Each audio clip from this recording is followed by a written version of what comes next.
बच्चे को बहुत ज़्यादा तोड़ने मरोड़ने की कोशिश ना की जाए, क्योंकि हम बहुत कुछ बदलाव नहीं कर सकते, है ना। बच्चे को समझ करके उसको उसके नेचर के अकॉर्डिंग कैसे एक पॉजिटिव डायरेक्शन में प्रोसीड करवाया जाए, ये सोचने की ज़रूरत है। ना कि क्या सही होता है क्या गलत होता है ये निष्कर्ष निकाल करके और उस बच्चे को तोड़ मरोड़ के जैसा वो है उसको वैसा ना छोड़ के दूसरी तरह का बनाने की कोशिश की जाए, ये बिल्कुल गलत है। बड़ों को राम राम, छोटों को बहुत सारा प्यार। तो आज फाइनली मुझे अपने दोस्त के यहाँ आना पड़ा।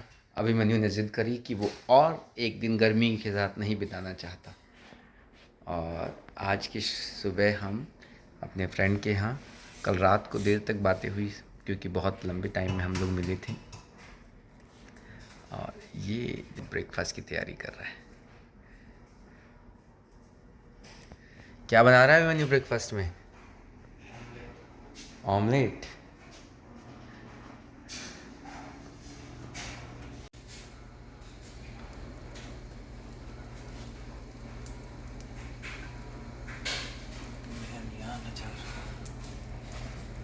लड़का ब्रेकफास्ट बना रहा है।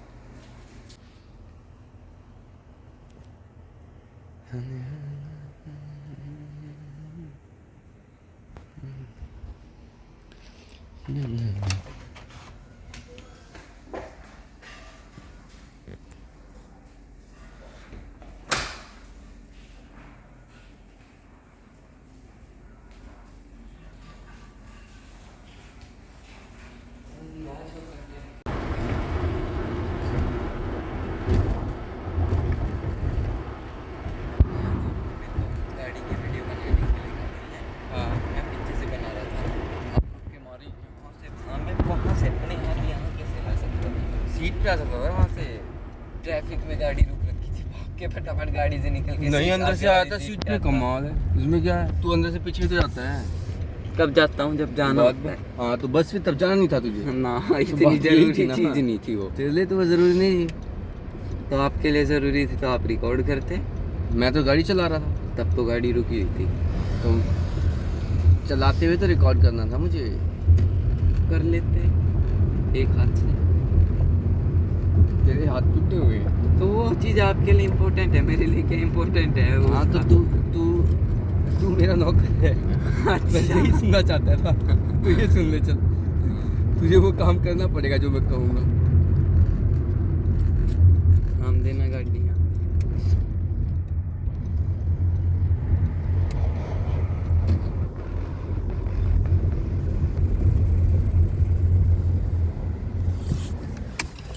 जब आप ये 22-23 साल के हैं, आप अपने पेरेंट्स किस चीज़ के लिए कहते थे आपको कि यहाँ कर बेटा यहाँ नहीं है? जिस चीज़ के लिए कहते थे मैं तो वो करता था। आप जब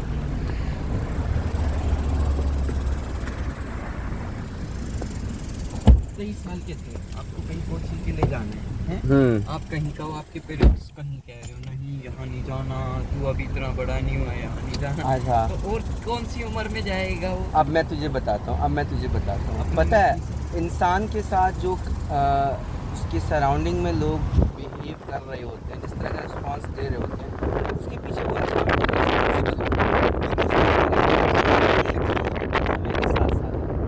अगर आपने समय के साथ साथ इस तरह के काम किए हैं कि आपने अपने परिवार वालों का कॉन्फिडेंस जीता, आपके परिवार वालों को आपको पे विश्वास है, तो वो आपको भेजेंगे। और अगर आपको नहीं भेजा जा रहा तो इट मीन्स क्योंकि आपने वो कॉन्फिडेंस नहीं जीता है। अब फॉर एग्जाम्पल यही कंप्लेन ना अक्सर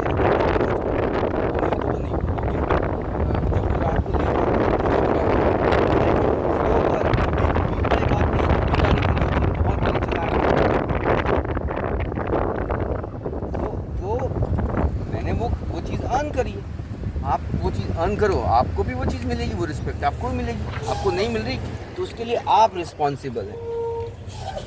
पर ये कुछ लोग धरती पे इस तरह के जीव होते हैं जो ये इस बुद्धि के साथ आगे जीवन जीते हैं कि हमारे साथ तो बड़ा अन्याय हो रहा है, हमारे साथ तो बड़ा पक्षपात हो रहा है। चल अब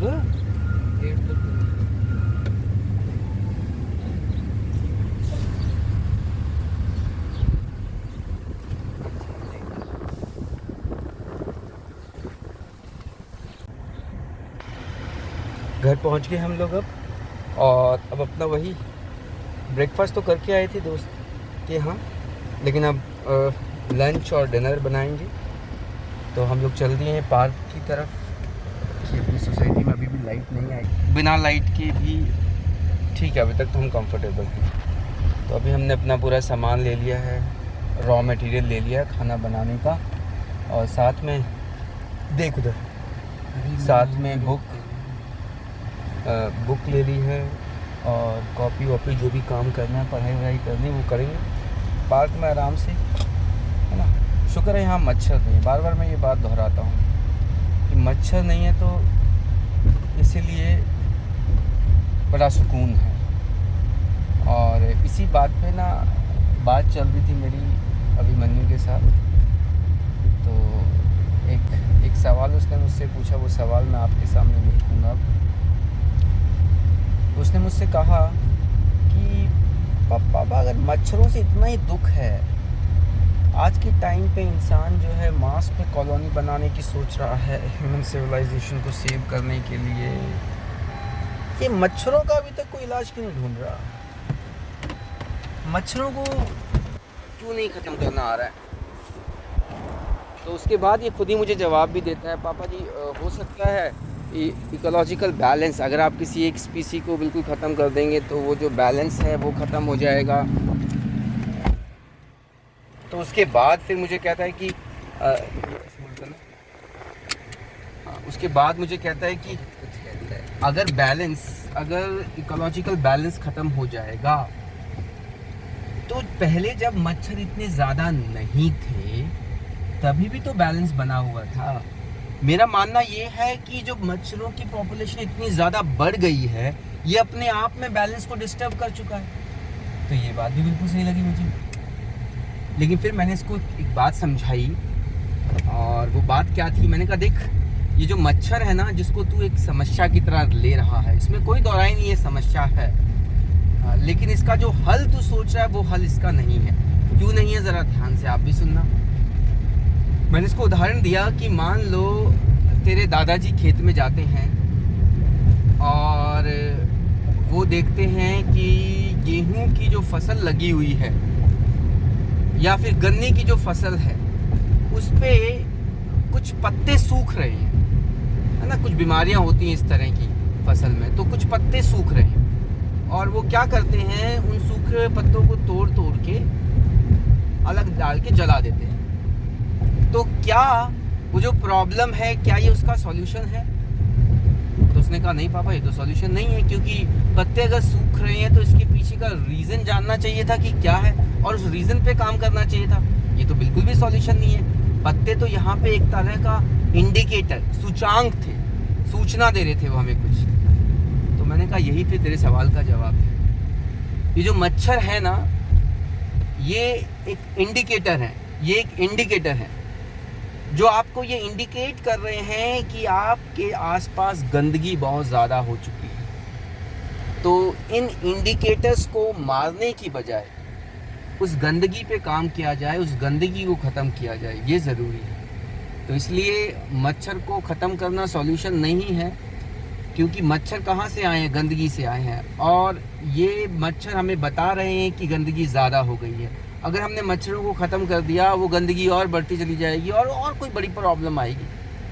तो ये जो मच्छर हैं, ये कुदरत के इंडिकेटर हैं, है ना। इन इंडिकेटर को बड़ी समझदारी से, सूचांक है ये, इन सूचांक को बड़ी समझदारी से इस्तेमाल करना चाहिए और समझ के अनुसार आगे स्टेप लेना चाहिए, है ना।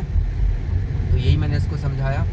तो अभी हम लोग जाएंगे, अपना खाना बनाएंगे, लंच बनाएंगे, डिनर बनाएंगे, साथ में पढ़ाई करेंगे।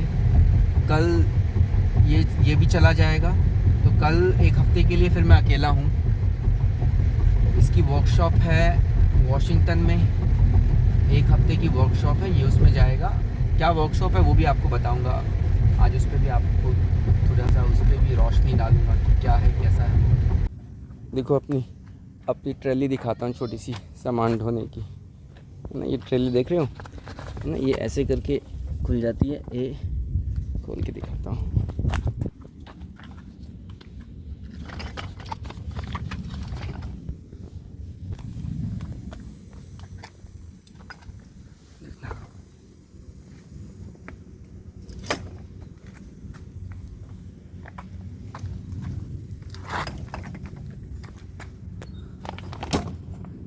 खुल गई है ट्रॉली। अब इसमें अपना पूरा सामान रख कर के लेके जा सकते हैं। अपना आग का बंदोबस्त,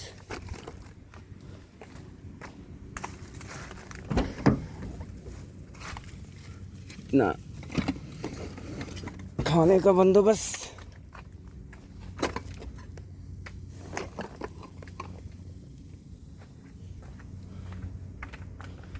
अपना साफ सफाई का जुगाड़, तो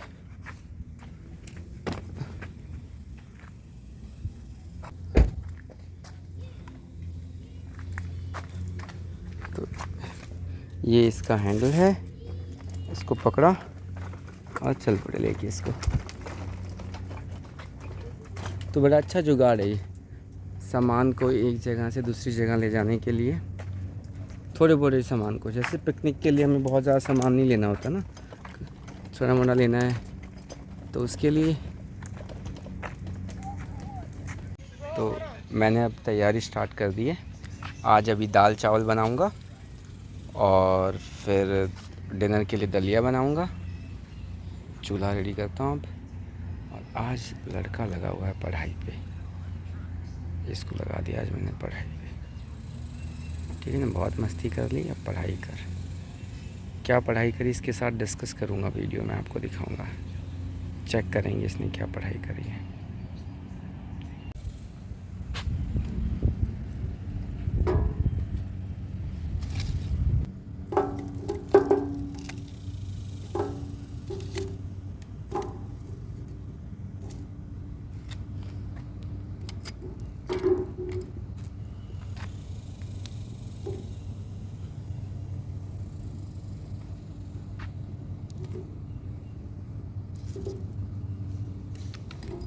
ये बाद में यूज़ करेंगे,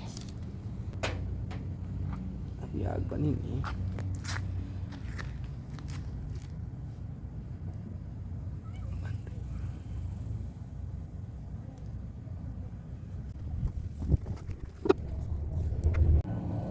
तो जब तक अपने चावल पकते हैं कर लूँ मैं, है ना। कुछ बात आप मेरे पास अभी एक दोस्त का फ़ोन आया, ह्यूस्टन से ही है, और उसने कहा अनिल सर आज कौन से पार्क में हैं आप।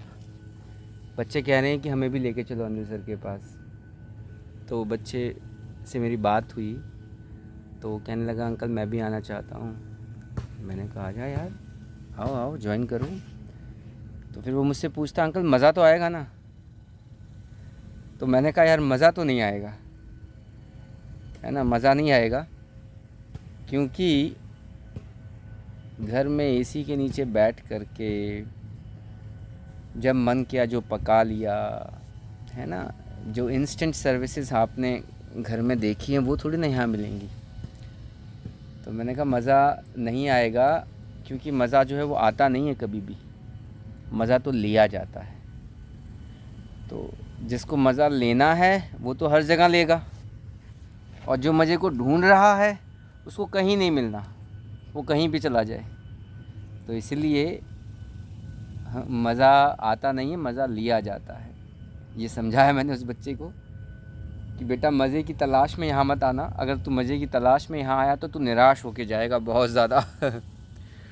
अगर तुझे तेरे घर पे मज़ा मिल चुका है तो वो ले ले, ठीक है ना, और अगर घर पे नहीं मिला तो यहाँ भी नहीं मिलेगा। तो कहने लगा फिर अंकल आप क्यों जाते हो, आप हमारे यहाँ आ जाओ, हमारे यहाँ तो लाइट है, तो कोई प्रॉब्लम नहीं, अगर मज़ा नहीं आ रहा तो फिर आप क्यों जाते हो। तो मैंने उसको समझाया कि बेटा अंकल तो मज़े ले लेते हैं। तो अंकल मज़े ले रहे हैं, और वो लाइट, वो घर में खाना बनाना, वो तो ज़िंदगी भर था ही हमारे पास, है ना। अभी कुछ अलग है, और ज़िंदगी को मैं तो ऐसे ही देखता आया हूँ कि अगर कभी कोई यादगार मोमेंट बनाने का मौका मिले तो वो मौका मैं चूकना नहीं चाहता, उस मौके का मैं फ़ायदा ज़रूर उठाता हूँ। तो ये तो मैं तो एक कुछ लम्हे बना रहा हूँ, और लम्हों को बनाते हुए मज़े भी ले रहा हूँ। मज़े लेना तो नेचर में है ना इंसान के, तो वो तो मज़ा तो जब लाइट आएगी तो घर पे ही मज़ा आएगा, ऐसी बात नहीं जब लाइट आ जाएगी तो घर पे मज़ा नहीं आएगा, यहाँ मज़ा आ रहा है वहाँ भी मज़ा आएगा। तो मैंने आपको बताया था कि मैं एक बुक पढ़ रहा हूँ आजकल, नेचर और नर्चर, है ना। इसी में एक बड़ा ही बहुत ही अच्छा मोमेंट आया इस बुक में, इसको पढ़ते हुए बड़े अच्छा एग्जाम्पल दिया और मैं आपके साथ वो शेयर करूँगा। देखिए, सबसे पहले तो ये बुक इस पे बेस्ड है। ये बुक एम्फसाइज़ करती है कि किसी बच्चे की लाइफ में around 80%, even in fact more than 80% जो है वो उसकी जीन्स का रोल होता है, और उसके बाद अराउंड 10% ही है जो पेरेंट्स का रोल होता है। रोल तो दोनों का ही है। देखो, हम मानते आए हैं कि दोनों चीज़ों का रोल होता है, जेनेटिकली जो बच्चे में चीज़ें हैं वो, और उसके बाद पेरेंट्स जिस तरह का उसको एक्सपोज़र देते हैं, इन दोनों चीज़ों का रोल होता है। लेकिन हमारी धारणा ये रही है आज तक कि कहीं ना कहीं माँ बाप का रोल बहुत ज़्यादा होता है ना। माँ बाप अपने बच्चे को अच्छे स्कूल में अगर पढ़ाएं, माँ बाप अपने बच्चे की जो परवरिश है अगर वो बहुत समझदारी के साथ करें तो वो बच्चे का फ्यूचर बहुत अच्छा बना सकते हैं। एक अच्छा नागरिक उस बच्चे की फॉर्म में बनाया जा सकता है, ये हम मानते हैं। लेकिन इस बुक ने इस चीज़ को डिनाई किया है। ये बुक कहती है कि नहीं, ऐसा नहीं है कि आप कोई बहुत बड़ा चेंज कर सकते हैं। बच्चे की जो जीन्स है उसी पे ज़्यादा चीज़ें निर्भर करती हैं। और इसने जो एग्ज़ाम्पल दिया, मैं वो आपको एग्ज़ाम्पल बताता हूँ। इसने बताया कि देखो, बहुत सारी रिसर्च की गई और उन रिसर्च के बेस पे ये बताया गया कि पेरेंट्स का रोल बहुत बड़ा होता है। और वो रिसर्च किस तरह से की गई। फॉर एग्ज़ाम्पल, एक क्लास के बच्चों को ऑब्ज़र्व किया, उनके पेरेंट्स उनके साथ कैसे बिहेव करते हैं उस बिहेवियर को ऑब्ज़र्व किया, और इसके बेस पे ये निष्कर्ष निकाला गया कि जिन बच्चों के पेरेंट्स बच्चों के साथ पोलाइट रहते हैं, बच्चों के साथ रिस्पेक्टफुल रहते हैं, वो बच्चे अपने कोलीग्स के साथ, अपने टीचर्स के साथ, अपनी सराउंडिंग में औरों के साथ वैसा ही बिहेवियर रिफ्लेक्ट करते हैं। मतलब कि वो बच्चे बाकियों के साथ पोलाइट रहेंगे, टीचर के साथ पोलाइट रहेंगे, रिस्पेक्टफुल रहेंगे। और जिन बच्चों के पेरेंट्स अपने बच्चों के साथ बहुत ज़्यादा हार्श रहते हैं और बहुत ज़्यादा एब्यूज़िव लैंग्वेज यूज़ करते हैं, वो बच्चे कहीं ना कहीं वही चीज़ अपनी सराउंडिंग में, अपने टीचर्स, अपने फ्रेंड्स में भी रिफ्लेक्ट करते हैं। ऐसा इस रिसर्च के बेस पे माना गया और इसके बेस पे निष्कर्ष निकाला गया कि पेरेंट्स का रोल बहुत बड़ा है। आप अपने बच्चे के साथ कैसे बिहेव करते हैं, आप अपने बच्चे की परवरिश कैसे कर रहे हैं, इस चीज़ पे बहुत ज़्यादा निर्भर करता है कि वो किस तरह का इंसान बनने वाला है। लेकिन ये किताब क्या कहती है, ये किताब कहती है कि ये जो रिसर्च की गई, जिस रिसर्च के बेस पे ये कंक्लूजन निकाला गया, मैं इसी रिसर्च को अब एक दूसरे तरीके से आपको बताता हूँ। हमने जो रिसर्च करी वो हमने इस तरह से करी कि हमने ऐसे परिवार ढूंढे जिनमें 2 या 2 से ज़्यादा बच्चे, और वो बच्चे बिल्कुल विपरीत पर्सनालिटी के बच्चे, है ना। ऐसे एग्जाम्पल मिल जाते हैं हमें, है ना। एक ही परिवार में 2 भाई, 3 बच्चे हैं और तीनों, एक बहुत होशियार है पढ़ने में और एक बहुत नालायक है पढ़ने में। इस तरह के एग्जाम्पल इन्होंने इस तरह के एग्जाम्पल्स उठाए और फिर ये जानने की कोशिश करी, यार ये एक ही माँ बाप के द्वारा पाले पोसे गए बच्चे, तो ये माँ बाप बायस्ड कैसे हो गए कि एक बच्चे को तो इस तरह की परवरिश दी कि वो इतना अच्छा बन गया और एक बच्चे को इस तरह की परवरिश दी कि वो ऐसा बन गया। तो जब इस बात पे रिसर्च की गई तो ये पता चला कि एक्चुअल में ये जो प्रीवियस रिसर्च का कंक्लूजन था कि अगर माँ बाप पोलाइट हैं, अगर माँ बाप रिस्पेक्टफुल हैं बच्चों के प्रति, तो वो बच्चे वैसे ही जा कर के सोसाइटी में होते हैं। ये जो कंक्लूजन था ना, इसमें एक चीज़ जो गलती हो गई थी वो ये हुई थी कि किसी भी 2 लोगों के बीच का जो रिलेशन है ना, वो कभी भी वन साइडेड नहीं होता, वो बोथ साइडेड होता है।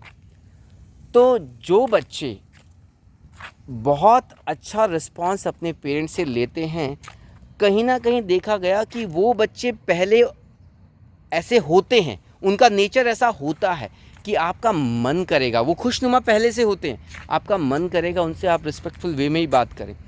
तो लेकिन जो बच्चे, जिन बच्चों से माँ बाप जो है काफ़ी हार्श होते हैं, माँ बाप जिनके प्रति गुस्से में रहते हैं, डांटते हैं बहुत ज़्यादा, तो देखा गया उन बच्चों के पहले करतूतें ऐसी होती हैं। तो ये जो जेनेटिकली और ये ऐसी होती हैं, इसके पीछे का क्या लॉजिक था? इसके पीछे का लॉजिक था कि बाय बर्थ कुछ नेचर हमारे अंदर आते हैं, बाय बर्थ शरारती हम होते हैं बहुत बार, और जब हम शरारती होते हैं तो ऑटोमेटिकली हमें ऐसा रिस्पांस हमारे माँ बाप से नहीं मिलता जो कि उस बच्चे को मिलता है जो बच्चा बहुत ओबीडेंट होता है ना। बाय बर्थ बच्चे जो है कुछ ओबीडेंट भी होते हैं, बहुत ज़्यादा सिंसियर भी होते हैं। तो ये बुक इस बात पे एम्फसाइज़ करती है कि जीन्स का बहुत बड़ा रोल है। देखिए, दो माँ बाप से बनने वाला बच्चा जेनेटिकली कौन से करैक्टर लेके आ रहा है। हाँ, और करैक्टर भी सुनिए ज़रा ध्यान से, ऐसा भी होता है सेम माँ बाप से आने वाला बच्चा, दो अलग अलग बच्चे, दोनों के जीन्स में बड़ा अंतर आ जाता है। क्योंकि देखिए, वो जो बच्चा आया है इस धरती पे, वो दोनों माँ बाप के करैक्टर लेके आया है, बट वो कौन सा कॉम्बिनेशन उस बच्चे के पास आया है। कॉम्बिनेशन बहुत सारे पॉसिबल है, तो उनमें से जो कॉम्बिनेशन उस बच्चे ने लिया है या फिर जो बच्चे के पास आया है, कुदरती रूप से आया है, उस कॉम्बिनेशन पे बहुत कुछ निर्भर करता है। तो इसीलिए माँ बाप का रोल सिर्फ इतना ही रहता है कि हाँ, अगर बच्चा मतलब कि बच्चे को बहुत ज़्यादा तोड़ने मरोड़ने की कोशिश ना की जाए, क्योंकि हम बहुत कुछ बदलाव नहीं कर सकते, है ना। बच्चे को समझ करके उसको उसके नेचर के अकॉर्डिंग कैसे एक पॉजिटिव डायरेक्शन में प्रोसीड करवाया जाए, ये सोचने की ज़रूरत है। ना कि क्या सही होता है क्या गलत होता है ये निष्कर्ष निकाल करके और उस बच्चे को तोड़ मरोड़ के जैसा वो है उसको वैसा ना छोड़ के दूसरी तरह का बनाने की कोशिश की जाए, ये बिल्कुल गलत है। ऐसा नहीं करना चाहिए।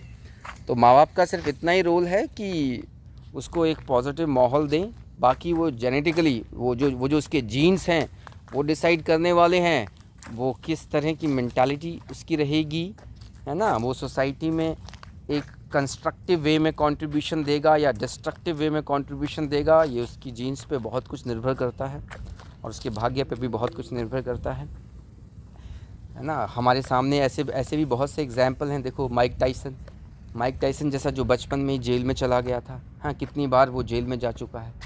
तो वो एक क्रिमिनल भी बन सकता था और वो एक स्पोर्ट्समैन भी कन्वर्ट हो गया, है ना। कितना अच्छा बॉक्सर बना, देखो। तो वही है कि कमी को पहचानते हुए उस कमी को भी पॉजिटिव डायरेक्शन में चेंज कर लिया जाए, अगर इतना ही रोल है। उस कमी को बदलने की कोशिश अगर हम करेंगे तो नहीं कर पाएंगे, है ना। माइक टाइसन में अगर वो बहुत एग्रेसिव था, वो बहुत झगड़ालू था, तो बजाय उसको उसको बार बार ताने मारने की बजाय और उसको और ज़्यादा डिस्ट्रॉय करने की बजाय उसको देखो कैसे पॉजिटिव डायरेक्शन में उसको एक स्पोर्ट्स की तरफ डाइवर्ट कर दिया और वो कैसे एक लीजेंड की फॉर्म में कन्वर्ट हो गया, है ना। कैसे कितना अच्छा स्पोर्ट्समैन बना है, कितना अच्छा बॉक्सर बना है वो। तो यही है माँ बाप का रोल। और भी आगे देखता हूँ, और भी कुछ ऐसे एग्जाम्पल मिले इस बुक में तो मैं आप लोगों के साथ शेयर करूँगा। अच्छी लग रही है मुझे अभी ये बुक, शुरू में थोड़ी बोरिंग लग रही थी, अब मज़ा आ रहा है मुझे पढ़ने में। और देखो, लड़का दिखाता हूँ पढ़ाई पे, आज जूम करके दिखाते हैं। इसको मैंने टास्क दिया हुआ है कुछ करने का, क्योंकि ये आज रात को ये चला जाएगा अपनी वर्कशॉप पे। 1 हफ्ते की वर्कशॉप है। तो लड़के ने, मैंने इसको टास्क दिया था पढ़ने का, इसने कहा है कि मैंने पढ़ाई कर ली। ओह, पर्स तो लेके आया हूँ, आइसक्रीम वाला आ गया। तुम्हें ये देखो आइसक्रीम वाला, आइसक्रीम खानी है क्या? आ जा।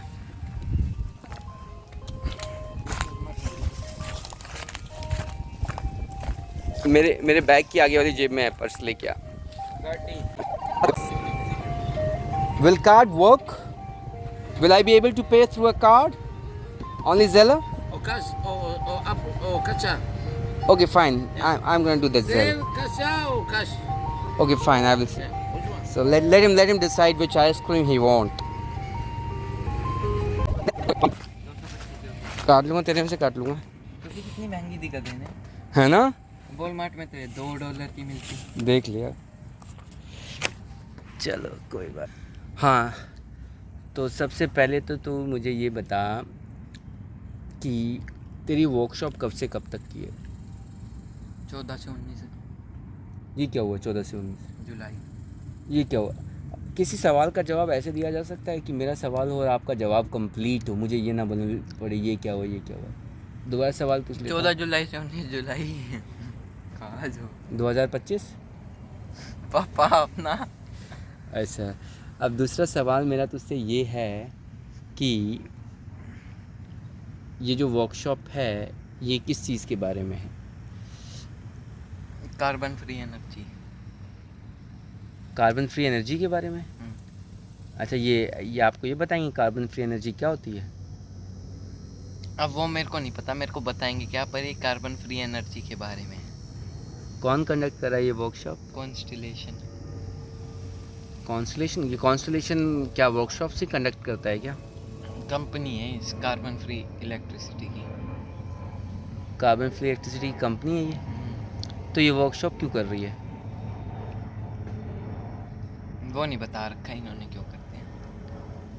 अच्छा, तो ये जो कंपनी है ये already carbon free energy create करती है क्या? कैसे करती है? न्यूक्लियर पावर प्लांट से। न्यूक्लियर पावर प्लांट, जो न्यूक्लियर एनर्जी है वो कार्बन फ्री होती है?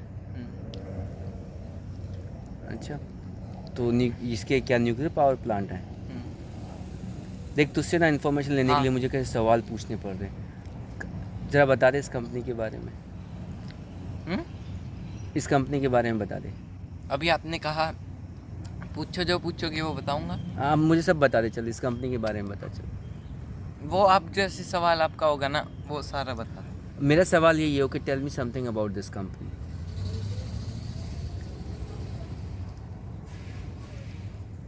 अमेरिका की ये लार्जेस्ट वो carbon free energy producing company है।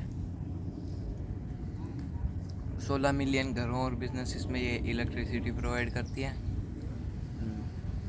90% जो भी ये जनरेट करती है वो कार्बन फ्री एनर्जी है।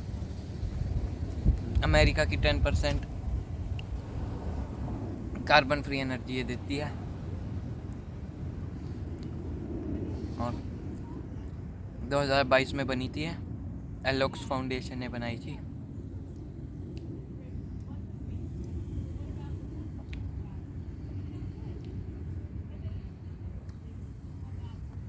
बहुत भूंडी लग रही है, आप खा लो please। $6 है, बहुत बूंदी लग रही है। मेरी गलती है, खाओ। और गलती किसकी है? अच्छा, पैसे मैंने नहीं भरे। कहाँ भरे तूने पैसे? मेरे में से काटे हैं। हाँ, खत्म कर दिया अभी ये। हाँ, मैं नहीं खाऊंगा। मैं क्यों खाऊंगा? मेरे को खाने तो मैं लेता, मैं ऐसा कबाड़ लेता ही नहीं हूँ। मैं खाऊंगा सेब, खाऊंगा संतरे, खाऊंगा, ये कबाड़ क्यों खाऊंगा? अच्छा, ये बताए इस कंपनी के कितने न्यूक्लियर प्लांट हैं? 2। कहाँ कहाँ पे हैं? बाल्टीमोर और मेरीलैंड। पापा प्लीज खा लो, मैं नहीं। I will not eat it, you throw it if you don't want to eat it.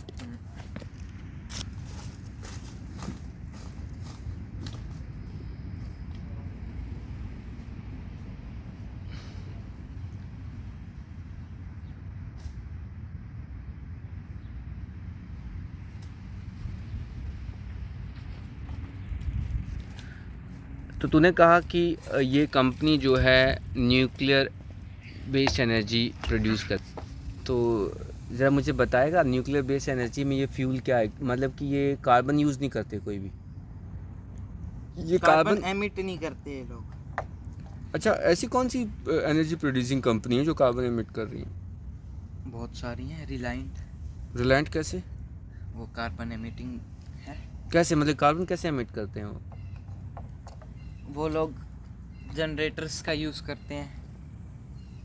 Generator का यूज़ ये भी करती है, पर वो लोग फ्यूल यूज़ करते हैं जनरेटर के अंदर। ये क्या करते हैं, स्टीम एनर्जी से जनरेटर को चलाते हैं। स्टीम कहाँ से मिलती है इनको?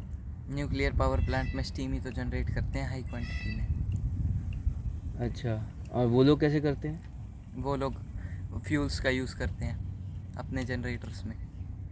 ये लोग स्टीम का यूज़ करते हैं, वो लोग फ्यूल का यूज़ करते हैं। तो मेरा सवाल यही तो था, तूने कहा कि वो लोग स्टीम का यूज़ कर रहे हैं, ये लोग फ्यूल का यूज़ कर रहे हैं, मतलब कि तू ये कहना चाहता है कि इस कंपनी ने फ्यूल को रिप्लेस कर दिया है स्टीम से, यही कहना चाहते हो आप? इलेक्ट्रिसिटी जनरेशन के अंदर, बस ये नहीं गाड़ियों में भी स्टीम फेल रहे हो। मैं बस इलेक्ट्रिसिटी जनरेशन की बात कर रहा हूँ। हाँ, कर दिया रिप्लेस। तो देखो यहाँ पे आप गलत हो ना, क्योंकि स्टीम को फ्यूल से रिप्लेस नहीं किया गया है। स्टीम तो फ्यूल से वहाँ पे भी बनाई जा रही है, बट दोनों कंपनीज़ में फ्यूल अलग अलग यूज़ हो रहा है। यहाँ पे फ्यूल यूज़ हो रहा है कोल या फिर पेट्रोलियम, जो कार्बन एमिट करती हैं कंपनीज, लेकिन वो कंपनी फ्यूल यूज़ कर रही है कुछ और, वो कुछ और विंड क्या? एनर्जी की यूज़ कर रही हैं और ये स्टीम एनर्जी का यूज़ कर रही हैं। इन एनर्जी का यूज़ करके जनरेट कर रही हैं। कौन विंड एनर्जी? स्टीम एनर्जी का यूज़ करके अपने जनरेटर्स को ये लोग चलाते हैं, बल्कि वो तू फिर से मैं रुक जा, मैं फिर से तुझे एक बार, जो कार्बन बेस्ड कंपनीज है ना, जो कार्बन प्रोड्यूस कर रही हैं, वो भी स्टीम का यूज़, तेरे थर्मल प्लांट में पानीपत में स्टीम ही यूज़ होती है टरबाइन को रोटेट करने के लिए, लेकिन उस स्टीम को प्रोड्यूस करने के लिए फ्यूल कौन सा यूज़ किया जा रहा है, ये डिसाइड करता है कि कार्बन प्रोड्यूस होगा या नहीं। अब उस स्टीम को प्रोड्यूस करने के लिए आप कोल यूज़ करोगे, तो कोल बर्न करोगे तो भाई कार्बन प्रोड्यूस होगा। आप पेट्रोलियम यूज़ करोगे, पेट्रोलियम बर्न करोगे तो कार्बन प्रोड्यूस होगा। तो यहाँ पे फ्यूल अलग हैं। आप जो ये बात कह रहे हो कि इसने फ्यूल को स्टीम से रिप्लेस किया, ये गलत है आपकी बात। स्टीम दोनों में ही यूज़ हो रहा है, पर वहाँ पे फ्यूल अलग है। बताओ मुझे, फ्यूल कौन सा यूज़ हो रहा है वहाँ पे? फ्यूल हम बताया नहीं, आपको यहाँ पे बता रहा था कि आपको कुछ? गूगल से देख रहा था। तो गूगल ने नहीं बताया, ऐसा तो कुछ हो नहीं सकता। गूगल ने देख लो, बताया। गूगल पे आप देख लो। गूगल पे अब पहला सवाल तो मेरा यही ढूंढ के बताना है कि कौन सा फ्यूल, ठीक है, एक सवाल मिल गया तुझे कि कौन सा फ्यूल यूज़ कर रहे हैं लोग जो ये कार्बन फ्री एनर्जी क्रिएट कर रहे हैं।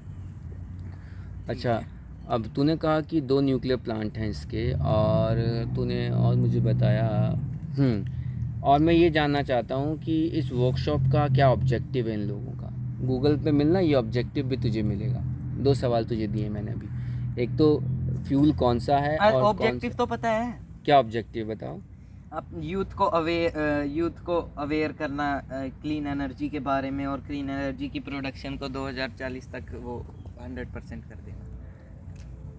ओके, सो 2 अमेरिका का टारगेट है कि 2040 तक ये कार्बन फ्री एनर्जी बना देंगे, हैं 100% कार्बन फ्री एनर्जी बना देंगे। तो इस ओके, तो यूथ के अंदर अवेयरनेस, तो तुमसे वर्कशॉप, तुम 70 बच्चों से कौन सी यूथ जनरेट होगी? जो ये 70 बच्चे अवेयर होंगे, हर साल 70 करते हैं। अब 2024 तक ही इन्होंने कितने बच्चे अवेयर कर दिए होंगे, वो और कितने आगे कर देंगे? 210 बच्चे। 210 बच्चे, वो 210 आगे और फैलाएंगे। अच्छा, चलो मैं आपके पास फिर दोबारा आऊँगा। अभी आपके पास मैं एक सवाल छोड़ के जा रहा हूँ कि कौन सा फ्यूल है ना? आपका एक कंक्लूजन गलत था कि यहाँ पे स्टीम यूज़ हो रही है, वहाँ पे फ्यूल यूज़ हो रहा है। तो फ्यूल वर्ड भी गलत था, ठीक है ना? फ्यूल तो जो भी एनर्जी दे रहा है वो फ्यूल है। चलो फिर आते हैं दोबारा इसके पास, देखते हैं कितनी पढ़ाई कर रहे हैं। तो हालांकि लगा पूरा 1 घंटा, लेकिन खुशबू आने लगी चावलों में से कि चावल बन गए मेरे। अब इस पर रख देंगे दाल और देखते हैं दाल को। तो ये अपनी दाल तैयार होगी, हालांकि इसको लग गया 1 घंटा बनाने में, फिर भी बहुत ज़बरदस्ती तैयार हुई है ये। चल भी तेरे को दाल डालता हूँ, आगे लेके आ प्लेट।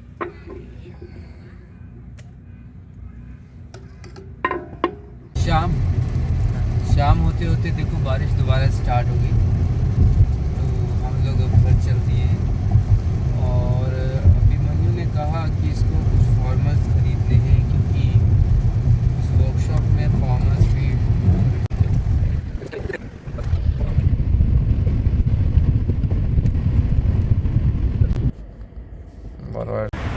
देखो शाम होते होते कैसे घटाएं छा गई यहाँ पे, लगता है फिर से तूफान आने वाला है। की तरफ और हम आए अब यहाँ अभिमन्यु,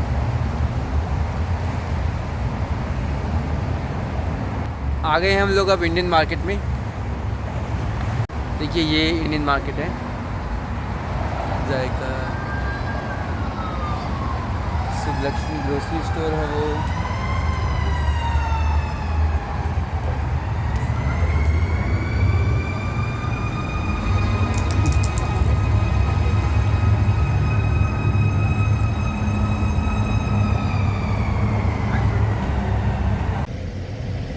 ये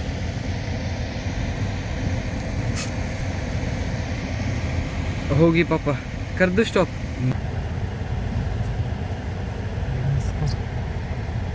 इसको कैच करना, कैच कर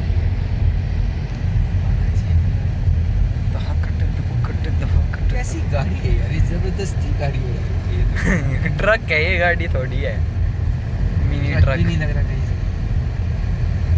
बिल्कुल पता नहीं क्या ही बना दिया है ना, कचड़ा नहीं लग रहा काफी। क्या क्या क्या इसका एरोडायनेमिक शेप क्या है, ये ऐसा कौन सा शेप है ये?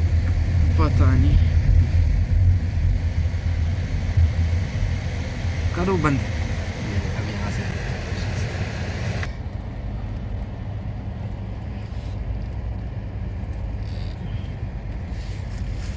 साइबर ट्रक, इसमें एक ही मॉडल आता है या इसके भी वेरिएंट आते हैं? एक ही मॉडल है अब तक तो। शीशा तो बंद रहने दो, खुले बंद में एक सही दिख रहा है। वाह आवाज भी बड़ी है।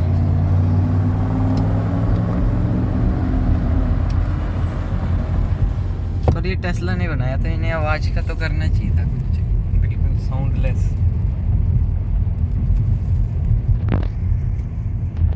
हमारे यहाँ